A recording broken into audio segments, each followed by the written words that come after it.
வணக்கம் ஜெயன். நம்ம நாட்டில் யாருக்கா ஒருத்தட்ட போயிட்டு உனக்கு வந்து ஒரு கோடி ரூபா கொடுக்குறேன் உன் அப்பா பேரை மாற்றிக்கோன்னு சொன்னால் கண்டிப்பாக யாரும் மாற்ற மாட்டாங்க. ஆனால் ஒரு நாடே வந்து தன்னுடைய ஐடென்டிட்டியை மாற்றுறதுக்கு இப்போ ஒரு புது பிட்டை வந்து போட்டிருக்காங்க. அது யாரும் இல்லை, பாகிஸ்தான் தான்.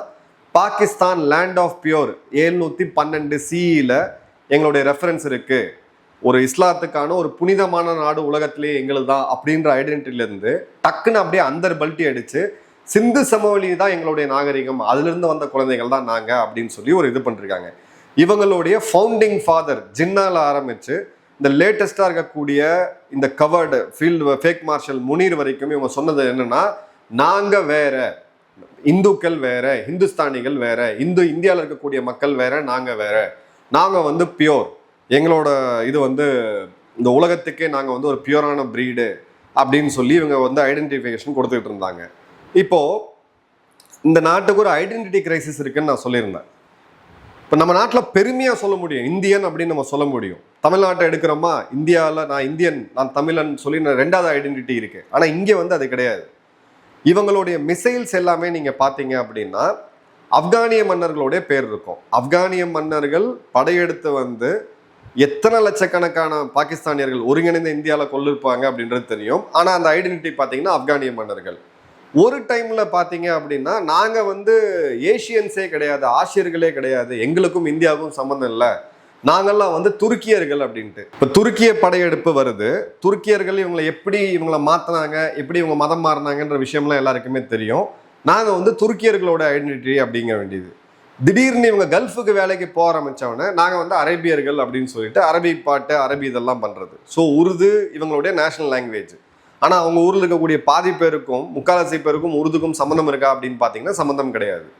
பஞ்சாபிகள் மட்டும் ஓரளவுக்கு உருது பேசுவாங்க, சிந்திக்களோட லாங்குவேஜ் அது கிடையாது. பஸ்தூனிகள் பஸ்தூனி பேசுவாங்க, பலூச்சி மக்கள் அவங்க ட்ரைபல் லாங்குவேஜ் பேசுவாங்க, காஷ்மீரி மக்கள் அவங்களோட காஷ்மீரி லாங்குவேஜை பேசுவாங்க. இப்போ இந்த பல்ட்டி ஏன் இவங்க அடிக்கிறாங்க அப்படின்னு பார்த்தீங்கன்னா, இவங்களுடைய இன்ஃபர்மேஷன் மினிஸ்டர் அத்தாவுல்லா தரார், இவர் வந்து சிந்து சமவெளி எங்கே பாயிண்ட் வருதுன்னு பார்த்தீங்கன்னா, இந்தியா வந்து தண்ணீர் கொடுக்கல அப்படின்னு சொல்லி இவங்க உலகம் முழுக்க கருத்தரங்குகள் நடத்திக்கிட்டு இருக்காங்க. அதில் பேசக்கூடிய அத்தாவுல்லா தரார் என்ன சொல்றாருன்னு பார்த்தீங்கன்னா, த பீப்புள் ஆஃப் இண்டஸ் வேலி சிவிலைசேஷன், சிந்து சமவெளி நாகரிகத்தோட குழந்தைகள் நாங்கள் அப்படின்னு சொல்லி அப்பாவித்தனமாக முகத்தை வச்சுக்கிட்டு, அதே மாதிரி பார்த்தீங்கன்னா பாகிஸ்தானுடைய official text book, national text book syllabus, அவங்க 10th சிலபஸ்லாம் எடுத்து பார்த்தீங்க அப்படின்னா ஒரு புக் இருக்கு. எஸ்டிபின்ற ஒரு அமைப்பு ஒரு புக் ஒன்று பண்ணுறாங்க, subtle subversion the status of curricula and text book in Pakistan அப்படின்னு சொல்லிட்டு. இந்த இடத்துல அவங்க என்ன சொல்றாங்கன்னா, பாகிஸ்தானுடைய ஆரிஜின் எங்க, துவக்கம் எங்க, 2012 சிந்த முகமது பின் கசீம் அப்படின்ற ஒரு அரபிய ராஜா, ஒரு அரபோடைய இஸ்லாமிய ராஜா வந்து பிடிக்கும் போது நாம அங்கதான் பிறந்தோம் அப்படின்றது இவங்க டெக்ஸ்ட் புக்ல இருக்கு. நல்லா கவனிங்க. முகமது பின் காசிம் அப்படின்ற ஒரு அரபு இன்வேடர் சிந்து சமவெளின்னு சொல்லக்கூடிய இப்போ இருக்கக்கூடிய சிந்து ப்ராவின்ஸை இன்வேட் பண்ணி அதை கையில் எடுக்கும்போது நாம் உருவாகணும் அப்படின்றது தான் இவங்களுடைய குழந்தைகள்ல இருந்து எல்லாருக்கும் போதிக்கப்படக்கூடிய கல்வி. இப்போ இவர் என்ன சொல்றாரு அப்படின்னு பார்த்தீங்கன்னா, நாங்கள் வந்து சிந்து சமவெளியோடைய குழந்தைகள். சடனாக எங்கேருந்து இப்போ அவங்களுக்கு சிந்து சமவெளி வந்துச்சு? அப்போது நீங்கள் எங்களுக்கும் இந்தியாவுக்கும் சம்மந்தம் கிடையாது, உருவ வழிபாடு எங்களுக்கு அதுக்கு சம்மந்தம் கிடையாது, நாங்கள் வந்து லேண்ட் ஆஃப் பியூர் அப்படின்னு நீங்கள் சொல்லும் பொழுது இங்கே யார் தான் உங்கள் அப்பா அப்படின்ற ஒரு மிகப்பெரிய ஐடென்டிட்டி கிரைசிஸ் வந்து ஏற்படுது. இப்போ இது ஏன் வருது அப்படின்ற டீட்டெயிலில் பார்ப்போம். 30ஆம் தேதி பாகிஸ்தானுடைய ஒரு இன்டர்நேஷனல் செமினார் நடக்குது இஸ்லாமாபாத்தில்.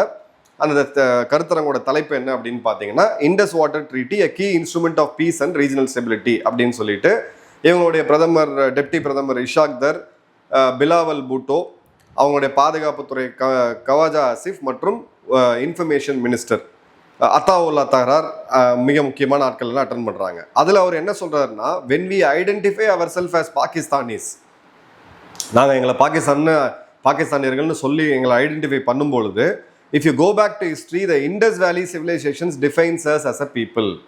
நீங்கள் வரலாற்றை எடுத்து பார்த்தீங்கன்னா சிந்து சமவெளி தான் எங்களுடைய ஆரிஜின், எங்களுடைய பூர்வீகம் அதுதான். Whenever I go abroad, I always tell my counterparts that we are the people of Indus Valley Civilization. நான் எப்போ வெளிநாடு போனாலும் என்னுடைய மிச்ச நாட்டு அமைச்சர்கள் என்னோட கவுண்டர் பார்ட்டுக்கு பேசும்போது சிந்து சமவெளியிலேருந்து வந்த ஒரு நாகரிகம் மிக்க ஆட்கள் அப்படின்ட்டு. அப்போ உங்கள் புக்கில் 2012 BCயில் அரேபிய மன்னர் வந்து படையெடுத்து வந்தபோது நம்ம அரேபியர்களுடைய டிசெண்டன்ட் நம்ம எல்லாருமே அரபியர்கள் நீங்க ஏன் எழுதுனீங்க? அப்ப நீங்க அரபியர்களா?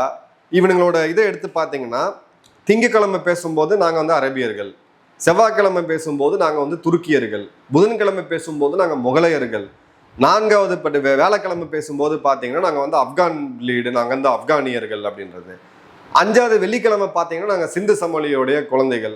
ஆறாவது இவங்க 7ஆம் தேதி இவங்க என்ன பேசுறாங்கன்னு இவங்களுக்கே தெரியாது. ஒரு நாட்டுக்கே ஐடென்டிட்டி கிரைசிஸ் இருக்கக்கூடிய ஒரு நாடு எதுவா இருக்க முடியும் அப்படின்னு பார்த்தீங்கன்னா அது பாகிஸ்தானை தான் இருக்க முடியும். இப்போ இண்டஸ் வேலி சிவிலைசேஷன் தான் எங்களுடைய உண்மையான அடையாளம் அப்படின்னு சொல்லும் பொழுது in many ways the story of Indus அப்படின்றது எங்கிட்ட தான். ஸோ இப்போ சிந்து சமவெளி நாகரிகத்தை உரிமை கொண்டாட வேண்டிய காரணம் என்ன? சிந்து சமவெளி நாகரிகத்தை அகழ்வாராய்ச்சி பண்ணி எல்லாம் பார்க்கும்பொழுது எல்லாருக்குமே தெரியும், குஜராத்தில் ஆரம்பிச்சு அந்த துவாரகைன்னு சொல்லி இருக்கக்கூடிய கடலுக்குள்ளே இருக்கக்கூடிய நகரத்தை அகழ்வாராய்ச்சி பண்ணி பார்க்கும்போது கோயில் வழிபாடு, அங்கே இருக்கக்கூடிய கலாச்சாரம் பண்பாடு, நம்மளுடைய கம்யூனிட்டி எல்லாமே அங்கே வந்து சான்றுகள் இருக்கு. நீ என்ன சொல்ற? நாங்கள் அரபியர்கள்னு உன் டெக்ஸ்ட் புக்கில் எழுதி வச்சிருக்க. சடனாக நீங்கள் வந்து இது பண்ணும் பொழுது இவங்க என்ன சொல்ல வராங்கன்னா, எங்களுக்கும் இந்துக்களுக்கும் சம்மந்தம் கிடையாது. சிந்து சமவெளி நாகரிகம் எப்போ வந்துச்சு, இது இவங்க மன்னர் படையெடுப்பு, அரபிய மன்னர் படையெடுப்பு எப்போ நடந்துச்சு? ஸோ இந்த ரெண்டுத்துக்கும் நடுவில் நாங்கள் வந்து சிந்து சமவெளியிலேருந்து வந்தவங்க, ஆனால் எங்களுக்கும் இந்துக்களுக்கும் எதுவும் சொந்தம் கிடையாது. இவங்க வேற, நாங்கள் வேற, நாங்கள் உயர்ந்தவர்கள் அப்படின்ற ஒரு மனநிலை. இப்போ இந்த இடத்துல நம்ம கவனிக்க வேண்டியது இந்த டெக்ஸ்ட் புக்ல இருக்கக்கூடியது. சஸ்டைனபிள் டெவலப்மெண்ட் பாலிசி இன்ஸ்டிடியூட் அப்படி SDP என்ற அமைப்பு இஸ்லாமாபாத் 2003 இது பதிப்பகத்துக்கு வந்துச்சு. டாக்டர் AH நையர் மற்றும் அகமது சலீம் இரு பெரு வல்லுநர்கள் இந்த புக்கை வந்து கொடுக்குறாங்க. The state of curricula and text books in Pakistan அப்படின்ற தலைப்பில். இந்த இடத்துல சிந்தோடைய டெக்ஸ்ட் புக் போர்டு, அந்த மாகாணத்தோடைய, நம்மளுடைய மாகாணம்ன்றது மாநிலம்னு வச்சுக்கலாம், 97 கிளாஸ் 6 டெக்ஸ்ட் புக் மாணவர்களுடைய 6ஆம் வகுப்பு இதில் அவங்க என்ன சொல்கிறாங்கன்னா, முகமது பின் Qasim is the Pakistan's first citizen. Muhammad பின் காசிம் யாரு? ஒரு அரேபிய மன்னன், இஸ்லாமிய மன்னன். அவன் தான் நம்மளுடைய முதல் குடிமகன். அந்த pre Islamic South Asians were infidels who kept thousands of idols in their temples. அதுக்கு முன்னாடி இருந்தவங்க எல்லாருமே அசுத்தமானவர்கள், உருவ வழிபாட்டில் நம்பிக்கை வச்சவர்கள், ஆயிரக்கணக்கான கோயில்களை கட்டி கல்லை வச்சு வழிபாட்டுட்டு இருந்தாங்க. இந்த மன்னர் எப்போ வந்து படையெடுத்து நம்ம சிந்து இடத்தை பிடிச்சாரோ அவர் தான் முதல் பாகிஸ்தானியர் அப்படின்னு சொல்றது இவங்களுடைய புக்கு.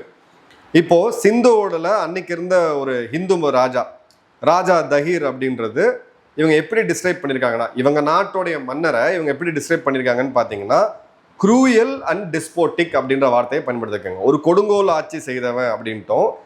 அரபுல இருந்து முகமது பின் காசிம் வந்து இவங்களுடைய ஆயிரக்கணக்கான பெண்களை கொன்று சொல்ல முடியாத அளவுக்கு கொடுமைகளை செஞ்சவர் வந்து is a benevolent liberator whose departure left locals overwhelmed with grief. Benevolent, மானசீகமான ஒரு நல்ல ராஜா.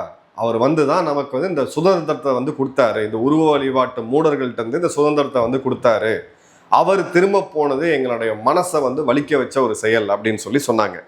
இப்போ பாகிஸ்தானோடைய ஸ்டடீஸ் இன்னொரு புக் நம்ம எடுக்கலாம். Pakistan came to be establish for the first time when the Arab led by Muhammad bin Qasim occupied Sindh and Multan in the early age of 8th century. So எங்களுடைய starting Mohammed பின் காசிம் 8ஆம் நூற்றாண்டப்போ எங்களை வந்து ஆக்கிரமிச்சு, அதாவது ஒரு நாடு ஒரு ஆக்கிரமிச்சவனை தலையில தூக்கி வச்சுட்டு அதுக்கு முன்னாடி இருந்த எங்களுடைய முன்னோர்கள் எல்லாமே இன்ஃபெடில்ஸ்ன்னு சொல்றது இவனுங்களால மட்டும்தான் முடியும்.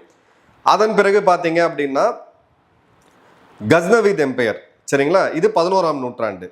கில்ஜி சுல்தானேட், அவுரங்கசீப்போட முகல் ரூல், இவங்க எல்லாமே இது பாகிஸ்தான் ஸ்பிரிட்ன்றாங்க. முதல்ல அரபோட நான் சொன்ன ஐடென்டிட்டி, அவர் தான் முதல் பாகிஸ்தானியர், முகமது பின் காசிம் தான். அதன் பிறகு 11ஆம் நூற்றாண்டுல இருந்த கஸ்னவி, அடுத்தது வந்த கில்ஜி டைனாஸ்டி, அப்புறம் வந்து அவுரங்கசீப், இவங்கெல்லாம் தான் இந்த கலாச்சாரத்தை, பாகிஸ்தானுடைய கலாச்சாரத்தோடைய அடுத்தடுத்த கட்ட தூண்கள் அப்படின்றது இவங்களுடைய ஹிஸ்ட்ரி. இப்போ 60க்கு அப்புறம், அதாவது இவங்க ஆராய்ச்சியாளர்கள் 2 பேரும் பண்ணும்போது Pakistan studies Urdu civil class 1ல் ஆரம்பிச்சு கிளாஸ் 12 வரைக்கும் ஜியாவுல்லாக்கு 1979 ஒரு ப்ராஜெக்ட் ஆரம்பிச்சு. அது வரைக்கும் இந்த நாடு ஓரளவுக்கு நல்லா இருந்துச்சு. அது வந்துன்னா இஸ்லாமைசேஷன் ஆஃப் எஜுகேஷன் சொன்னாங்க. மொத்தம் 60 முறை, இந்த 1ல இருந்து 12ஆம் கிளாஸ் வரைக்கும் 60 முறை வரலாற்றையே மாத்தி இல்லாததை இருக்குன்னு எழுதுறது, இருக்கிறது இல்லாததுன்னு எழுதியிருக்காங்க. இப்ப அந்த 1979ல படிச்ச குழந்தைகள் தான் இன்னைக்கு இந்த நாட்டை ஆண்டுட்டு இருக்காங்க. அதுக்கப்புறம் இந்த புக்ஸ் எல்லாமே இன்னும் அட்வான்ஸ்டா இந்து எதிர்ப்பு, இந்துஸ்தான் எதிர்ப்பு இப்படியே தான் போயிட்டு இருக்கு. ஸோ இந்த நாடு திருந்தாததுக்கான இன்னொரு பெஸ்ட் எக்ஸாம்பிள் இது.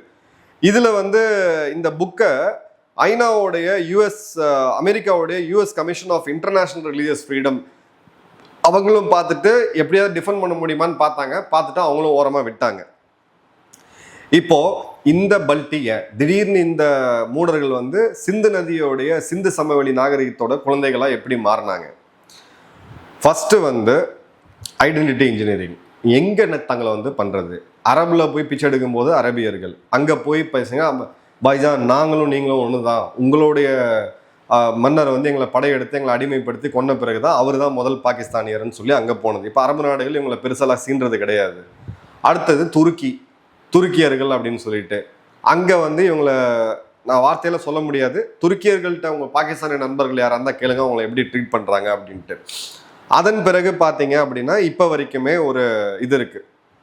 ஹரப்பா, மொஹஞ்சதாரோ, தக்ஷீலா, காந்தாரா, பனினி, சன்ஸ்கிரிட், இது எல்லாமே இப்போ இவங்க ஐடென்டிட்டியா மாறிட்டு இருக்கு. ஏன்னா இந்த ஐடென்டிட்டி எல்லாம் இந்தியாவுடைய ஒரு பகுதியில் இருக்கக்கூடிய அடையாளங்கள் இன்னைக்கு இந்தியா ஒரு அசுர வளர்ச்சி பெற்று ஒரு பெரிய இடத்துக்கு போகும்போது ஒட்டுண்ணியா கூட சேர்ந்துக்கிட்டு நாங்களும் அவங்களோட சகோதரர்கள்லாம் அப்படின்னு சொல்றதுக்கு இந்த ஐடென்டிட்டி எஸ்டாப்ளிஷ் ஆகுது. ரெண்டாவது, இப்ப சிந்து நதி நீர் ஒப்பந்தத்தை இந்தியா நிறுத்தி வச்சிருக்கு. ரொம்ப சீரியஸா போயிட்டு இருக்கு இந்த பிரச்சனை. இந்த மூடர்கள் பிதற்றி இருக்கார்கள்ன்றதை நம்ம ஏற்கனவே 2-3 வீடியோல பார்த்தோம். சிந்து சமவெளி நாகரிகத்தோட குழந்தைகள் அப்படின்னு சொல்லும் போது ஒரு ஹிஸ்டாரிக் கிளைமை இவங்க அங்க வைக்கிறாங்க. சிந்து நதி நீர் ஒப்பந்தம் 1960ல போடப்பட்டாலும் எங்களுக்கு தொன்று நாங்க எங்களோட சிந்து சமவெளி நாகரிகம் தான் எங்களுடைய தொடக்கமே. அப்ப அந்த வாட்டர்ல எங்களுக்கு அந்த காலத்துல இருந்தே உரிமை இருக்கு அப்படின்னு சொல்லி பாட்டன் முப்பாட்டன் பூட்டன் அந்த ஒரு லாஜிக்கை உள்ள கொண்டு வருது. அதே மாதிரி பாத்தீங்க அப்படின்னா கேர்ஃபுல்லான ரீஃப்ரேமிங். சிந்து சமவெளி நாகரிகத்துல யார் வாழ்ந்தாங்க? இந்துக்கள் வாழ்ந்தாங்க. ஆனா இந்துன்ற வேர்டை இவங்க எடுக்க மாட்டாங்க. சிந்து சமவெளி நாகரிகம் வேற, அங்க இந்துக்கள் வேற அப்படின்ற மாதிரி அதை ஃபில்டர் பண்ணி இவங்களுக்கு தேவையானதை எடுத்துக்கிறது. இந்த ஃபவுண்டேஷன் டென்ஷன் அப்படின்றது கிளியர் கட்டா எக்ஸ்போஸ் ஆயிருக்கு. 47ல இந்த நாடு தனி நாடா உருவானதுக்கான காரணம் என்ன? ஒரு மதத்துக்கு இன்னொரு மதத்தோட சேர்ந்து இருக்க முடியாது, எங்களுக்கு தனி நாடு, 2 நேஷன் தியரி. இப்ப அந்த 2 நேஷன் தியரி என்னைக்கு பங்களாதேஷ் தனி நாடா போச்சோ அன்னைக்கே உடஞ்சிருச்சு. இன்னைக்கு பலூச்சிகள் தனிநாடு, பஸ்தூனிகள் தனிநாடு, காஷ்மீரிகள் தனிநாடு, சிந்துவுமே பார்த்தீங்கன்னா தனிநாடு கேட்டுட்டு இருக்கு. இது எல்லாருமே ஃபவுண்டேஷன் பார்த்தீங்கன்னா இஸ்லாமியர்கள் தான். அப்போ ஒன்னா இந்த நாடு இருந்திருக்கணும் இல்லை. அடுத்தது பார்த்தீங்க அப்படின்னா இந்த டொமஸ்டிக் மற்றும் டயஸ்போராவுடைய ரியாக்ஷன், இதை எப்படியாவது மனம் மாத்துறது. ஸோ இனிமேல் வரக்கூடிய காலகட்டங்களில் இவங்களுடைய கருத்தரங்குகள்லாம் நடத்தி இவங்க சிந்து சமவெளியோடைய குழந்தைகள் அப்படின்றத மீண்டும் இவங்க எஸ்டாப்ளிஷ் பண்ண ட்ரை பண்ணுவாங்க. நல்லா கவனிங்க, இதே வார்த்தையை ஒரு இந்திய பத்திரிகை ஊடகங்கள் பயன்படுத்த ஆரம்பிக்கிறாங்க அப்படின்ற போது அவங்களுடைய பிடில இவங்களும் ஊதிட்டு இருக்காங்கன்ட்டு. 2012 7ஆம் நூற்றாண்டு எங்க இருக்குது? சிந்து சமவெளி நாகரிகம் எங்க இருக்குது? நடுவுல நீங்க யாரா இருந்தீங்க, இப்ப நீங்க என்னவா இருக்கீங்க அப்படின்னு சொல்லி அப்பா பேர் தெரியாம ஒரு 80 வருடம் 79 வருடம் முடிய போகுது சுதந்திரம் வாங்கி இன்னைக்கு ஒரு நாடு திண்டாடிக்கிட்டு இருக்கு அப்படின்னு பார்த்ததுன்னா எப்படி சிரிக்கிறதுன்னு தெரியல இவனுங்களை பார்த்து. இப்போ சிந்து சமவெளி நாகரிகம் இந்தியர்களும் நாங்களும் ஒண்ணுதான் அப்படின்னு சொல்லி ஒரு புது பில்டப்பை கொடுத்துட்டு இருக்காங்க. என்ன நடக்குதுன்ற பார்ப்போம். நன்றி, வணக்கம், ஜெயஹிந்த்.